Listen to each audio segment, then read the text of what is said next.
네, 이 시간 하나님께서 저에게 주신 말씀은 로마서 신약 성경이죠. 로마서 8장 12절부터 17절까지입니다. 신약 성경 249페이지 로마서 8장 12절부터 17절까지입니다. 물론 스마트 주보에도 항상 올려드립니다. 뜻을 잘 생각하시면서 한 목소리로 함께 봉독하십니다. 시작. 그러므로 형제들아 우리가 빚진 자로 돼 육신에게 져서 육신대로 살 것이 아니니라. 너희가 육신대로 살면 반드시 죽을 것이로되 영으로서 몸의 행실을 죽이면 살리니 무릇 하나님의 영으로 인도함을 받는 사람은 곧 하나님의 아들이라. 너희는 다시 무서워하는 종의 영을 받지 아니하고 양자의 영을 받았으므로 우리가 아빠 아버지라고 부르짖느니라. 성령이 친히 우리의 영과 더불어 우리가 하나님의 자녀인 것을 증언하시나니 자녀이면 또한 상속자 곧 하나님의 상속자요 그리스도와 함께한 상속자니 우리가 그와 함께 영광을 받기 위하여 고난도 함께 받아야 할 것이니라. 아멘. 네, 오늘 말씀의 제목은 신뢰와 순종입니다. 네, 오늘 날씨도 그렇고 6월에 정말 푸르른 그런 복된 주일을 우리가 지내고 있습니다. 이 거친 그 생활이죠. 생활이 거치죠, 요새는. 생활의 이 척박한 땅에서 혹은 저마다 마주한 그 인생의 거친 바다 위에서 열심히 정말 삶의 터전을 읽고 오시는 성도님들의 수고를 정말로 주님께서 진실로 알고 계십니다. 우리가 살아가는 이 시대 한마디로 정말 한치 앞을 내다보기가 힘들 정도로 혼탁하고 날마다 급변하고 있어요. 그리고 우리들 몸은 어때요? 날로 약해지고 세상에 이 돌아가는 경제 또 세상의 환경들 보면은 끊임없이 흔들리고 있어요. 이럴 때 내 삶의 배에 물이 그냥 가득 차오르는 것 같은 그런 절망의 순간. 그럴 때 우리는 과연 누구를 봐야 되느냐? 오늘 성경은요, 우리가 두려움에 떨면서 원망할 필요가 없는 그 명확한 이유를 제시합니다. 바로 천지 만물을 창조하시고 우리 인생의 핸들을 쥐고 계신 하나님이 우리의 아빠, 아버지가 되시기 때문이에요. 오늘 이 말씀을 통해서 보이지 않는 하나님의 인도하심, 이거를 100% 신뢰하는 진짜 믿음의 비밀을 회복하시기를 이 시간 주님 이름으로 축원합니다. 자, 오늘 13절에 보면은요, 너희가 육신대로 살면 반드시 죽을 것이로되 영으로서 몸의 행실을 죽이면 살리니 라고 말씀하세요. 여기서 육신대로 산다는 것은 뭐예요? 내 경험, 내 고집, 세상의 부정적인 소리에만 귀를 기울이는 그런 삶을 뜻하는 거예요. 육신적인 것이. 인생에 갑자기 질병, 그런 풍랑이 찾아오죠. 그리고 날이 갈수록 몸 체크해 보니까 이 건강 수치가 막 오르락내리락 막 흔들려요. 그리고 그것만 우리 몸만 흔들리나 이 세상 아주 급변하고 있어요. 그래가지고 이 세상의 두려운 그런 소문에만 우리 시선을 갖다가 고정하게 되면요. 뭐가 무너져요? 우리 마음과 몸, 우리 영혼이 무너지는 거예요. 근데 이 믿음이라는 거예요. 우리가 믿는다 그러잖아요. 믿음은요, 환경이 변하기를 기다리는 것이 아니에요. 폭풍을 치는 그런 환경 속에서도 성령님의 그 세밀한 인도하심에 귀를 기울이는 것, 그게 믿음이에요. 폭풍 속에서도 귀를 기울이는 것. 내 좁은 소견을 내려놓고 내 삶의 핸들을 성령님께 온전히 맡길 때 비로소 살 길이 열리는 겁니다. 여러분들, 제가 예화를 하나 찾았는데요. 19세기 중반에요. 여러분들 나이아가라 폭포 아시죠? 미국하고 캐나다 국경에 있는 이 거대한 나이아가라 폭포 위에 거센 물보라가 뭐 항상 있잖아요. 그걸 뚫고 외줄 하나가 설치가 됐어요. 여기부터 여기 끝까지. 외줄 하나가 설치가 됐어요. 그 당시에 세계 최고의 외줄타기 명인이었던 찰스 브론딘이라는 분이 있어요. 그 위를 그 외줄에 타고 걸어서 건너는 도전을 하기 위해서 그걸 설치한 거예요.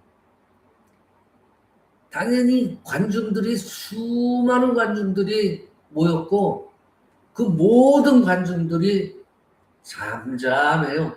숨을 죽이고 그 찰스 브론딘을 바라보고 있는 거예요. 정말 그는 아무런 안전장치도 없어요. 그냥 장대 하나만 딱 들고 유유히 그 폭포의 양 끝을 왕복을 해요. 가기만 하는 게 아니라 왕복하는데 성공을 해요. 그러니 관중들이 어떻게 했습니까? 와, 그걸 보고 그냥 환호성을 지르면서 막 박수를 쳤어요. 그 다음에 블론딘이 관중들을 향해서 외칩니다. 여러분은 제가 이번에는 외발 자전거에 사람을 태우고도 저 폭포를 안전하게 건널 수 있다고 믿으십니까? 하고 관중들을 향해서 외쳤어요. 외발 자전거, 바퀴가 하나에다가 또 뒤에 안장을 하고 두 개를 해서 자기가 앉고 사람은 하나 또 뒤에 앉혀서 이 폭포를 건너겠다는 거예요. 근데 그걸 말하니까 관중들은 지금 금방 봤잖아요. 외주를 타고 왕복을 한 걸 봤기 때문에 관중들이 일제히 다 대답을 해요. 네, 믿습니다. 당신이라면 당연히 할 수 있습니다. 하고 화답을 해요. 그러자 블론딘이 씩 웃으면서 관중들을 가리켰어요. 좋습니다.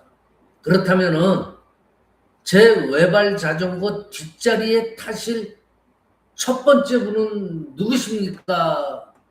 하고 물어봤어요. 근데 방금 전까지도 그렇게 환호하던 그 관중들이요. 찬물을 끼얹듯 조용해졌어요. 아무도 선뜻 나서지 못해요. 방금 전까지 입으로는 뭐라 그랬어요? 네, 믿습니다. 당신이라면 합니다. 믿습니다. 소리 쳤어요. 근데 정작 자신의 생명을 맡길 만큼의 진짜 신뢰는 없었던 거예요.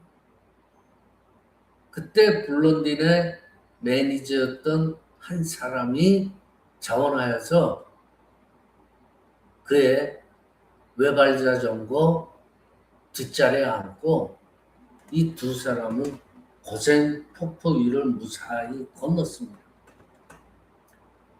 자, 여러분들 우리들의 신앙을 잘 생각해 보세요. 우리의 신앙이 혹시 이 관중들하고 같지 않는가? 평안할 때는 주님의 능력을 믿습니다.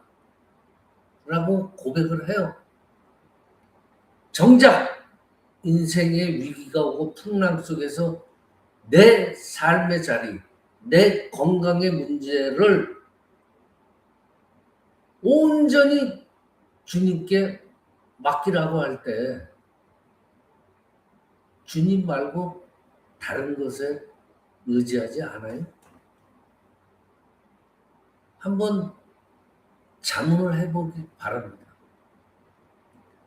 이 신뢰, 믿는다는 건요, 내 삶의 핸들을 갖다가 주님께 완전히 의지해야 돼요. 그분의 등에 내 인생을 온전히 엎히는 거예요. 15절을 보겠습니다. 너희는 다시 무서워하는 종의 영을 받지 아니하고 양자의 영을 받음으로 우리가 아빠 아버지라고 부르짖느니라. 아멘. 종이라는 건요, 주인이 침묵하거나 상황이 나빠지면 뭐가 두려워요? 내쫓을까봐, 버림받을까봐 두려워서 떠옵니다. 종이라는 건요. 그렇지만 자녀, 자식은 다르잖아요. 자녀는요, 아버지가 잠잠히 계시는 그 순간에도 나를 가장 좋은 길로 인도하여 줄 것을 믿어요. 왜? 아버지니까. 성령님은요, 우리한테 뭐라고 항상 속삭입니까? 너는 혼자가 아니다. 삼위일체 하나님의 그 단단한 세겹줄이 너를 붙들고 있다. 하고 우리 옆에서 끊임없이 증언을 해주고 계세요. 여러분들, 시각장애인의 눈이 되어주는 것이 있죠. 이게 맹인 안내견이에요. 안내견. 근데 이 안내견으로 선택을 받으면요, 태어나면서부터 아주 매우 혹독하고 정교한 훈련을 받아요. 이 안내견들한테 가장 중요하게 요구되는 훈련은요, 주인의 명령에 무조건 따르는 순종이에요. 그렇지만 역설적이게도요, 이 훈련의 가장 마지막 단계에서 배우는 가장 고난도의 훈련은 지혜로운 불순종이에요. intelligent disobedience. 지혜로운 불순종. 시각장애인이요, 어느 날 길을 걷다가 횡단보도 앞에서 안내견한테 서 있다가 이제 신호등 소리가 삑삑삑 들리니까 그걸 듣고 안내견한테 앞으로 가 하고 명령을 내렸어요. 보통 때 같으면 명령, 순종이잖아요. 첫 번째 순종이에요. 근데 안내견이 무조건 앞으로 나가야 되는데 그 자리에 명령을 안 듣는 거예요. 그냥 돌부처처럼 딱 멈춰서서 한 걸음도 움직이지 않아요. 주인이 화가 나서 줄을 막 당기면서 호통을 쳐도 안내견은 끔찍도 하지 않고 오히려 으르렁거리면서 한 걸음도 움직이지 않아요. 알고 보니까 저 멀리 모퉁이에서 신호를 위반한 난폭 운전 차량이 정말 무서운 속도로 멀리서 돌진해 오고 있었던 거예요. 근데 이 앞을 보지 못하는 주인은 그 당시의 환경을 알지 못하죠. 그러니까 가라고 명령했던 거예요. 근데 이 안내견은 전체 상황을 다 보고 있던 거예요. 그래서 주인의 안전을 위해서 그 명령을 잠시 멈추고 주인을 보호한 거예요. 그 차가 쌩 하고 지나간 후에야 안내견은 다시 주인의 명령에 따라서 안전하게 길을 함께 건넜어요. 자, 여러분, 우리가 성령님께, 하나님께, 주님께 순종한다는 것은 바로 이런 거예요. 여러분들, 우리는 내 눈앞에 그 유익과 판단을 따라서 기도하죠. 하나님, 지금 내가 여기에 서 있는데 이 길을 열어주셔야 합니다. 내가 지금 앞으로 가야 합니다. 아버지 하나님, 제 기도 들어주시옵소서. 이 길을 열어주시옵소서. 기도하시죠. 하지만 우리 인생의 전체를 내다보신다고 그랬잖아요. 과거, 현재, 미래 전체를 다 보고 계세요. 하나님께서는 축복의 신호가 아닐 때 그때는 우리의 발걸음을 멈춰 세우십니다. 그러니까 이거예요. 당장 내 뜻대로 일이 풀리지 않고 사방이 정말 막힌 것 같아도 기도를 암만 해도 안 들어주시는 것 같아도 멈추라 하시는 아버지를 신뢰하면서 내 고집을 내려놓는 것, 그것이 바로 하나님을 따르는 자녀의 진짜 순종이라는 거예요. 여러분들 오늘 본문에 보시면 하나님은 뭐예요? 우리의 아빠, 아버지이십니다. 아버지는요, 자녀가 질병의 풍랑 앞에 정말 기죽어서 원만한 것을 원치 않으세요. 자녀가 고난 속에서 울부짖고 괴로워하는 것을 원치 않으세요. 아버지는. 오늘부터라도 부활하신 예수 이름의 권세를 의지하세요. 그러면서 여러분의 약한 육신, 망가진 가정, 망가진 사회, 이 세대를 향해서 믿음으로 선포를 하세요. 예수 이름으로 명하노니 내 몸과 마음을 괴롭히는 모든 어둠의 세력과 질병은 잠잠하고 고요할지어다. 선포하세요. 여러분들, 우리가 영육 간에 강건해져야 하는 이유가 분명히 있어요. 뭐예요?